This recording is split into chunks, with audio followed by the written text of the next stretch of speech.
fall anywhere with you, I'm by your side, swinging in the rain.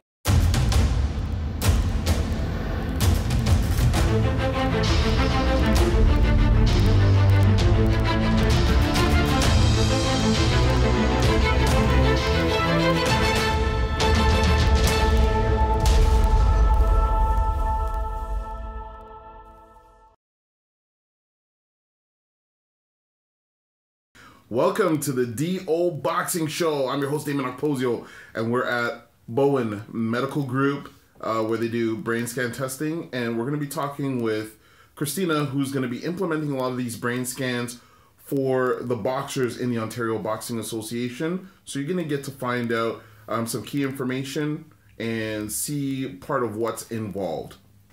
All right, hi, my name is Christina, and I am a physiotherapist. I actually specialize in pelvic floor dysfunction, so a whole nother area of specialty when it comes to physiotherapy. But because I used to be a boxer and I was personally afflicted by 3 concussions, I decided to dive into the world of concussion and the testing that goes along with it, and try to learn as much as I can, and then ultimately try and change the current practices that are being offered or available to our amateur sport. With regards to the brain scan, it's not actually a brain scan, it's called the SCAT-3, and I have it here. And so it's a sport concussion assessment tool, and they've refined it a few times, so this is the 3rd edition. And what we do when we're looking at it, we're looking at cognitive ability, we're looking at visual, we're looking at your balance, your recall ability, and just various other questions that we ask through the test that really challenge the brain in ways that otherwise, you wouldn't necessarily be able to break them down unless you had these tests done. So it just really isolates certain portions of the brain that have been affected, and then what it is just a baseline. So there's no averages, there's no, whether you pass or fail, it's nothing like that. It's just a strict baseline so that if you do happen to suffer a concussion, we can look at the results from this test and compare it to the post-concussion results. And we'll just basically show you, like, this is what you were doing prior to your concussion, and this is the results you got following concussion. Now you make a decision whether you think you're willing or ready to go back based on the fact that if I felt, you're 50% worse than you were initially, it's probably not a good idea for you to go back. This gives you a clear black and white proof that, listen, your brain is affected, and at that point you would make that decision, right? Because ultimately it's up to you at the end of the day, but without the baseline, one never really knows. A concussion test, if you go around and you look at most physio clinics, it's about $150, but we have decided, and probably just through personal afflictions, that we've decided, and I understand there's not everybody can afford $150 to get their brain assessed, so we decided to do it for $35. At what stage would somebody come to see you to get the scanning done? Yeah, so it actually just recently became a mandatory thing because of Roman's Law that was passed in March of 2016. And unfortunately, there was a young lady who was playing her sport, and her coach, she suffered a concussion, but her coach didn't understand the severity of the situation, so he sent her back out and she ended up dying.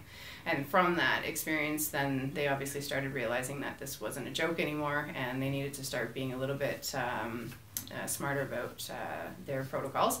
And so that's when they started implementing the mandatory testing. And so when a boxer enters in, whether he's been playing or not, or she has been fighting, they have to do the test from this point on. Any fight that they go into, the test has to be done before they go out and fight. And then that way we have the baseline done. So we actually travel as a group. I have a team of people that I take with me with the equipment that we need, and we have multiple stations set up prior to the fight. We get there a few hours before, so we travel to the event and we do all the testing for the fighters. So this happens just prior to the bouts or at the weigh-in for the bouts? Yeah, so just before they go out for their fight. So we get there 3-4 hours, depending on how many fighters need to be tested. We get there in sufficient time to make sure that all the fighters are tested. And then if somebody wants to come prior to their bout, they can always get it done. Well, that's the other thing too, is that some fighters will just show up to certain events, not to fight, but just to watch whoever their opponent is. So if they're there and they want to do the testing on that day, they're more than welcome and they'll just get a clearance from ourselves because it goes through Sherry, and Sherry keeps track of, or Sherry Boone, the president of the OBA. She keeps track of who's been tested as well as we do, and then that way we know who's been cleared and who hasn't. And so how would we go about the testing? So when people are coming to get tested for concussion testing, how does that look? Okay, so like I mentioned, we do the SCAT testing, and the initial portion is just asking some general symptom questions, how you're feeling on that given day. So I'll just give you an example of one. We're not going to go through the whole test because it does take about 15 minutes roughly per patient. Okay. But for example, I might ask you on a scale of 0 to 6, 6 being the most severe, 0 none at all. Are you experiencing a headache? Are you experiencing a headache today? No. Okay, so you put 0. Oh, okay. Right? Other ones would be something like blurred vision. Are you experiencing any blurred vision? No. Okay, and so those kind of questions just regards to symptoms that one would expect to experience with a concussion. So there's some stuff you'll do on the floor, but we'll just do the harder stuff, which is on the foam. Okay. Okay, so I'll get you just to stand on the foam. You're gonna have your, typically we do it in bare feet.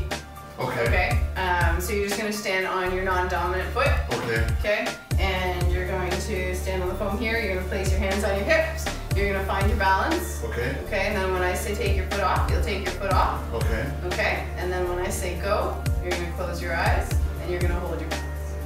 Okay? Okay. Now, if you start, see how I just did that? Yeah. That would be a negative. You lose that, you lose another mark. Okay. Do that, that's another mark. So you have to get back into your position as soon as you can. Okay. Okay, and you have 20 seconds, and I'm going to count how many errors you do within that time. Okay, so, and the other thing is, can anything else be a cause for somebody not doing well on these tests? But remember, it's not a pass or fail. Oh, that's right. It's just a reference point. It's just a baseline. Okay, so today I'm perfect, and That's whatever it. I do. This is your baseline. It's my because you've never baseline. had one before. So this is if, for example, you were to have something in the future. Right. Then now we would be able to look at what you've done today And compare it. And should the testing be done immediately after somebody feels that they've had a concussion to get the most accurate viewpoint of where they're currently at? Yeah. Okay. Yeah. So I got it. Okay. So in this case, I would have my phone. I'm just going to count. Okay. Okay, but I have a timer that's set, so I know 20 seconds. Okay. Okay, but So- I'll just count out loud. Yeah, just give people a look. Yeah. So hands on my Hands hips. on your hips. Okay, that's your non-dominant leg. Yeah. Okay, when I say go, just close your eyes. And again, if you do any errors, just get right back into it as quickly as you can. Okay. Okay? Yeah. All right? Go. 1, 2, 3, 4, 5, 6, 7, 8, 10, 12, 15, 16, 17, It's a lot harder than it looks. 19, 20. Okay. So 4 errors. Okay? So then I would document that. Okay. Right? And then there's a series of other exercises that you do. There's a couple other ones that we didn't do, but for the most part, that's pretty much what the test is like. And those are from that. I think it was great. It was informative, and I think for a lot of people, it kind of takes the mystery out of what's involved, which I think is a good thing. Yeah. And for people to understand, it's a baseline again. Yeah, that's the big thing, is that there are no pass or fail scores here. Yeah, it's preventative. I have one question just before we wrap everything up. How long does it take to get through a concussion? Because sometimes we're watching hockey, an athlete will have a concussion and they'll bench them for a specific amount of time.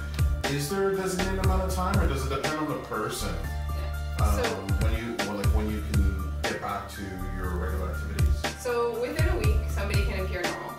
Okay, but they typically like to let the healing time be about 4 to 6 weeks. Okay, and that's something that unfortunately, as we were speaking about earlier, with orthopedic injuries, so a knee injury, back injury, any kind of, whatever, typically the coach will say, yeah, you get 4 to 6 weeks, we're going to put you through rehab, we're going to make sure that knee's 100%. But when it comes to a brain injury, just go back. That's the day or the next day. That brain needs time to heal just like anything else in your body. So why we put so much more of an emphasis on a knee than brain is beyond me. So it's about resting the brain, but can the brain be rehabbed?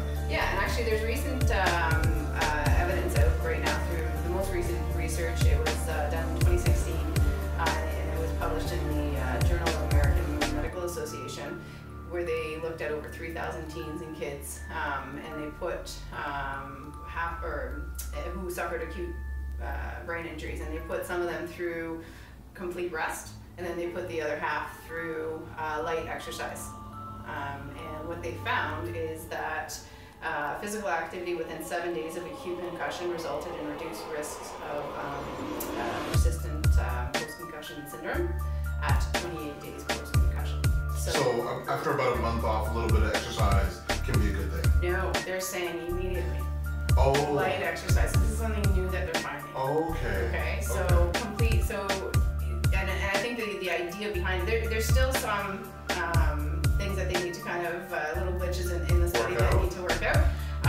But what they're saying now is that a brain needs oxygen supply to heal.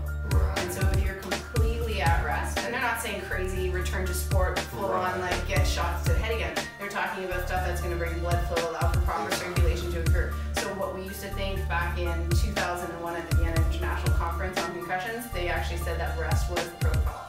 But now we're starting to find that actually a little bit of light exercise does benefit you better if you do it within those 7 days. Bring more oxygen. Yeah, but again, it's not going back and playing your sport and getting shots to your head, right? You've got to respect that. So that's what they're finding with that. Okay.